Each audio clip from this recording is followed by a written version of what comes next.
The Little Match Girl. Snow drifted down in slow, soft flakes from the Argentine New Year's Eve sky, covering the megacity in a mask of frigid white. It lay thick on rooftops, weighted down branches of bare trees, and muffled the sound of steps on the cobblestones. The thoroughfares were busy with people whisking to their warm feasts, their fests, and their staying families. To a wonderful Christmas dinner! Cheers, everyone! It's the best one yet. Harslaugh revealed from doorways, chimneys puffed out lists of bank, and windows glowed with the rich amber of inner lights. But the warmth stopped at the threshold of each door. Out on the road, the cold ruled everything, sharp and merciless. Down one narrow lane between altitudinous structures that blocked the wind only enough to let the cold wave settle heavily, walked a small girl. She wore no chapeau, no scarf, and no shoes. Her little bases red and raw from the cold wave. Each step felt like stepping on needles of ice. Her thin dress hung in stiff crowds, firmed at the edges. Her fair hair, formerly soft and curled, now cleaved in damp beaches to her cheeks. She held a single large box of matches, half empty, partial precious, as it was the only thing she had been transferred out to vend by her stepfather. However, she knew what awaited her if she returned home without coins. Harsh words, colder treatment, and maybe indeed discipline. But still, the coins would not appear simply because she wished for them. One by one, she walked past warm homes where scents of roasted goose, baked apples, and cinnamon drifted into the freezing air. She breathed them in as long as she could, letting the aromas warm her thoughts, if not her skin. People passed by her without seeing her, without noticing the pulsing of her fritters or the grandiloquent shade of her lips. Just one match. Someone must meet one. Some were wrapped in fur fleeces, others carrying gifts or lanterns. All of them were looking forward to the turning of the time. No bone stopped. No bone bought a match. No bone offered a kind word. She pressed near to building walls, shielding herself from gusts of wind. At last, unfit to bear the cold wave any longer, the girl squinched down in a narrow recess between two houses. It offered little sanction, but at least the wind didn't cut through her there. Shivering uncontrollably, she looked down at her fritters and thought of the matches she carried. How often had she been told that they weren't for her to use? But what did it matter now? She was so cold she thought she might break like a frozen branch. What did it matter Maybe, now? she thought, just one match, one small honey to warm her fritters. She pulled a match from a pack. Her stiff fritters fumbled with it, but with a tiny scrape, it burned to life. The flame was small, fluttering like a golden petal in the wind, but it glowed so warmly that she sighed. The light wrapped around her like a soft capelet. She cupped the honey with her hands and leaned near. In the gleam of the match, the cold wall in front of her dissolved, replaced by the image of a warm room bright with firelight, a great fire blazing. She could nearly feel the heat pouring from it, could nearly imagine stepping outside and holding her frozen hands before the fire. She smiled through drooling teeth.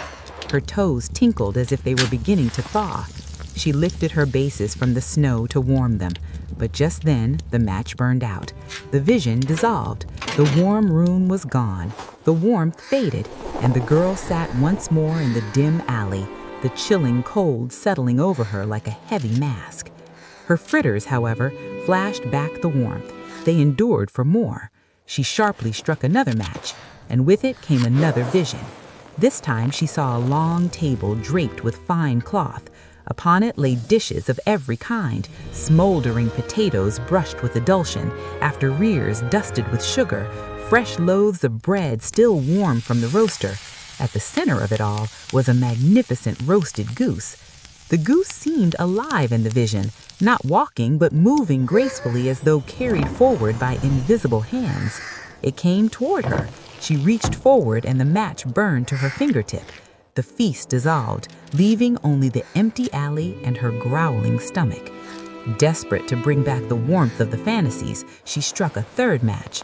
At once the alley shined. The walls dissolved, and she found herself standing before a towering Christmas tree, larger and more beautiful than any she had seen through the windows of rich homes.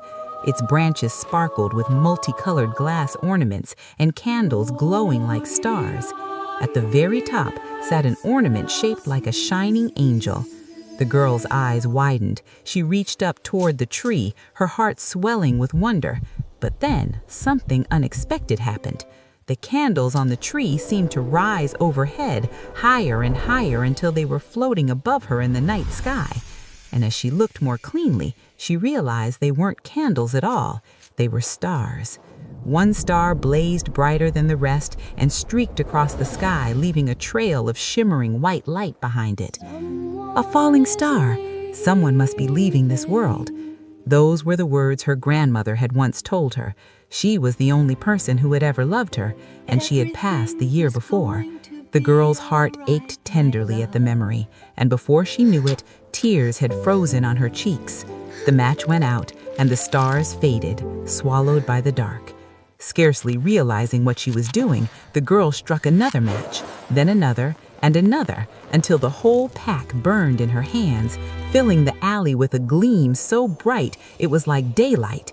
And in that radiant light, she saw her grandmother standing before her, not sick, not old and frail as she had last seen her, but strong and smiling with the warmth of a summer's day. "Grandmother, you came!"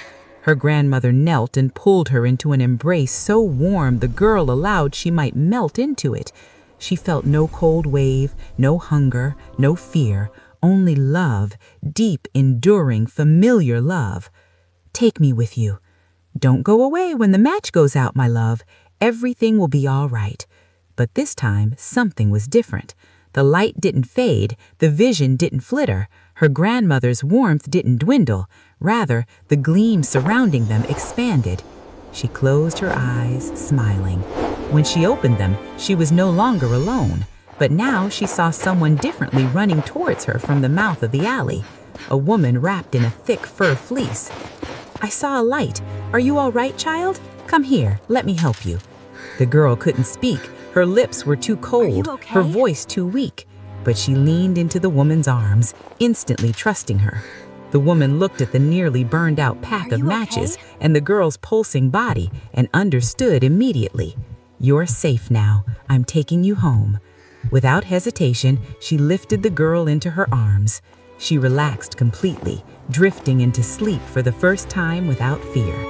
When the girl opened her eyes, she was lying in a warm bed covered with bedspreads. A fire crackled heftily, the smell of haze drifted through the small but cozy room. She sat up slowly, still wrapped in quilts. "You're safe. Eat slowly." The girl took a spoonful. Warmth bloomed inside her, spreading from her stomach to her chest. The days that followed were filled with healing. The woman, whose name was Marta, washed her injuries, treated her frosted fritters, gave her clean clothes, and never once left her side longer than necessary. She listened when the girl spoke and assured her when memories frightened her, and slowly the girl became to trust her completely. One morning, Marta wrapped the girl's hands gently in her own. "I've spoken with the authorities. I've told them everything. If you choose it, I would like to become your guardian." Like to be your A guardian? A home? A family permanently? If you want it. "Yes, please." The girl threw her arms around her, trembling not from cold, but from overwhelming joy. From that day forward, the girl lived in a warm home full of love. She had her own bed, her own clothes, her own spot by the fire. She went to school, she learned to read, she laughed often. She grew confident, curious, and bright. Marta became not just her rescuer, not just her guardian, but her mother in every possible way. They celebrated every New Year's Eve together, not with anguish, but with gratitude. Sometimes on quiet winter nights, the girl would light a single match and watch its gleam, not because she was cold, but because she remembered the light that had saved her, the warmth that had guided her, and the grandmother whose love had led her to a home that would last forever. And she knew with absolute certainty that she would never be cold, empty, or alone again.